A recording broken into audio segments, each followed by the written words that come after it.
What's up guys? Welcome sa aking YouTube channel. Ako nga pala si Eric. At sa video ito, i-reveal ko ang isa sa 5 sikreto ng mga Wi-Fi hacker kung paano sila nakaka-connect sa Wi-Fi mo kahit hindi nila alam ang inyong password. At kung ikaw naman ay owner ng mga Wi-Fi at ramdam mo na nauubos ang mobile data mo kahit hindi ginagamit. Nako kapatid, ikaw ay nabiktima, ikaw ay nadidisgrasya ng mga hacker. Kaya naman, para matutunan mo kung anong gagawin, tapusin mo lang ang video na ito. At kung bago ka lang sa YouTube channel ko, i-like mo lang itong video at mag-subscribe, i-hit ang notification bell para updated ka sa mga susunod kong uploads.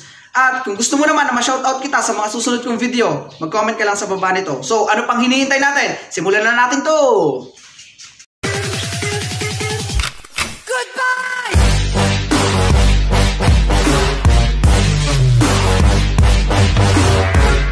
Marami tayong iba't ibang klase ng Wi-Fi. Meron tayong mga packet Wi-Fi ng Globe, packet Wi-Fi ng Smart, modem ng Smart, modem ng Globe, meron ding Huawei, at lahat ng mga yon merong WPS button. So kung makikita natin na dito sa picture, sa video, meron tayong WPS button. So ngayon, alam niyo naman, ang mga hacker napakatatalino ngayon. At syempre, hindi naman lahat ay pinagkalooban ng ganong galing. So i-reveal ko po sa inyo ang isang sekreto ng mga hacker, paano sila nakaka-connect sa mga Wi-Fi nyo. So, hindi nila kailangan ng application sa trick na to. Ang kailangan lang nila is yung Android phone nila at, syempre, yung bilis nila. So, ganito yon. Una, pumupunta lang sila sa settings. Kunwari, may Wi-Fi dyan. Ito na yon. Pupunta lang sila sa settings. Ayan, settings. Then, pupunta sila sa Wi-Fi. So, tingnan natin itong Wi-Fi na, nabuhay. So, ayan, kita natin, walang password. Diba? Walang password. Hindi natin alam ang password. So, sa atin, sa ating mga normal na mag-aaral o normal na tao lang na walang alam sa panghahack, hindi na tayo makaka-connect dyan kasi walang password eh. So, ang gagawin ng mga hacker dyan, madali lang. Skip sila dyan. Pupunta sila sa advanced settings. Pupunta sila ng advanced settings. Oh, sorry. Pupunta sila ng advanced. Ayan. Then, i-click nila itong WPS push button. So, ayan. Pagkatapos, ang gagawin ng mga yan, didiskarte yung mga yan. Lalapit sila sa Wi-Fi mo, sasabihin, pre, pahiram naman ng Wi-Fi mo. Pre, pasilip naman ng iyong Wi-Fi.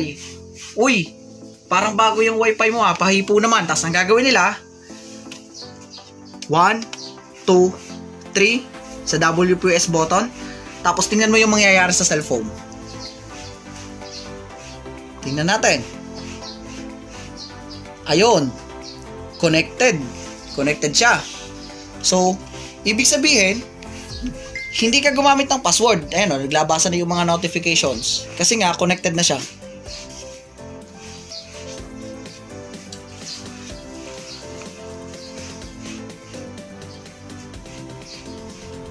Connected na siya. Ayan may Wi-Fi na siya. Pero wala tayong denial na password. Okay. Subukan natin ulit. I-forget ulit natin. Subukan natin ha. Kasi baka mamaya peke yung demo eh. So ito, i-forget natin para maniwala kayo. So i-pinorget natin. So sa madaling sabi, walang password ang Wi-Fi natin. Hindi tayo connected. So uulitin lang natin to. Nagawa na natin to pero uulitin lang natin to. Ang ginagawa nila, pupunta sila sa advanced settings. At i-click ang WPS push button. So, ayan. Tapos, ang gagawin ng mga yan, i-click lang ito. 1, 2, 3. Tingnan natin ang mangyayari.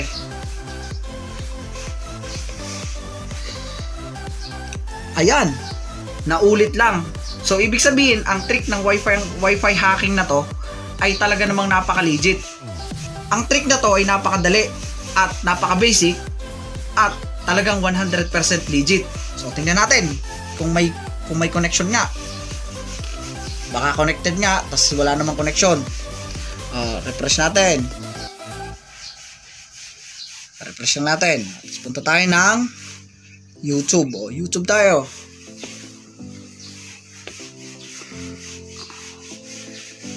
Yun no. O, kita nyo naman. Lumabas na.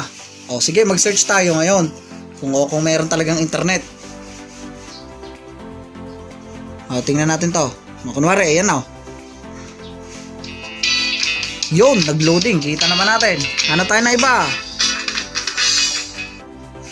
Hanap tayo na iba. Kung may internet nga ba talaga. Kita naman natin, may internet talaga. So, ayan. Naipakita ko na po sa inyo yung unang trick ng panghack ng wifi. So, abangan nyo po ulit ako sa susunod kong video. Sana may natutunan po kayo.